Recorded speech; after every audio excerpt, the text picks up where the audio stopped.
এটা হচ্ছে হরিদ্বার স্টেশন। শিবের মূর্তি সমস্ত জায়গায়, আর আজ প্রচুর ভিড়, ছট পুজোর জন্য প্রচণ্ড ভিড় রয়েছে, ঠিক আছে।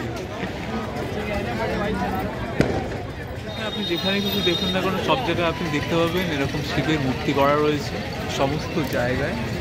আর উত্তর রেলের হরিদ্বার, এটা আপনি দেখতে পাচ্ছেন, আর এটা হচ্ছে স্টেশন পুরো।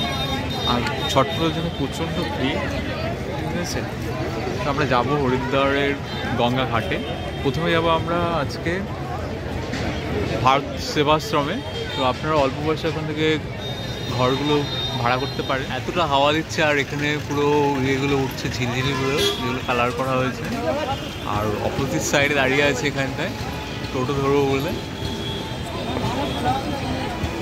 বাস টার্মিনাল, আর এই পাশটা হচ্ছে রেলওয়ে স্টেশন। এটা হচ্ছে ভারত সেবাশ্রম, আপনারা দেখতে পাচ্ছেন। আর এখানে গিয়ে ভাড়া নিতে হবে ঘর। আজকে আমরা এসি ঘর ভাড়া নেবো। আর আজকে দীপাবলির জন্য সবাই এখানে, দীপাবলি হয়ে গেছে কালকে থেকে, হচ্ছে এখনো মন্দিরে দিয়া জ্বালাচ্ছে। আর এটা হচ্ছে মন্দির, আর এটা হচ্ছে আবাস, এখানে আপনারা ভাড়া নিতে পারেন।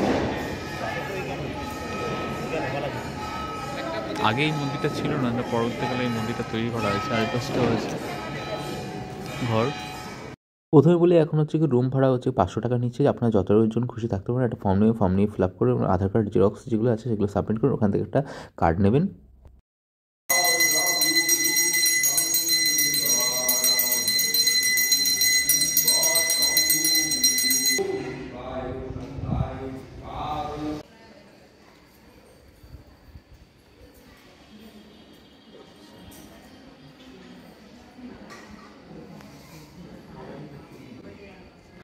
এটা হচ্ছে রুম, আমাদের নন এসি রুম নিয়েছি এবং অ্যাটাচ রয়েছে টয়লেট এবং বাথরুম। তো রুমটা মোটামুটি ভালো এবং 5-6 জন একবার থাকা যেতে পারে।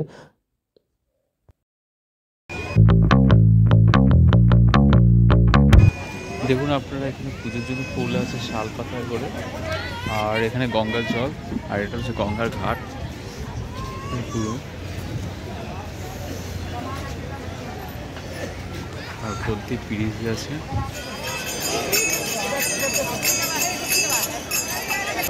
এটা হচ্ছে হরিদ্বারের মেইন মন্দির, আর এখানে স্নান করছে সবাই।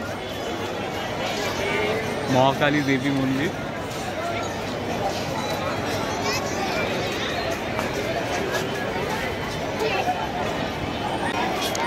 এইখানেই সবাই ম্যাক্সিমাম স্নান করে।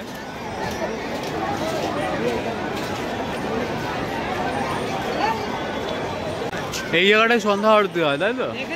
হ্যাঁ দেখেছি, এখানটা এসছি তো। আর এদিকটা পাহাড় রয়েছে পুরো, আর ভিড় আছে প্রচন্ড। এখানটায় রয়েছে শিব।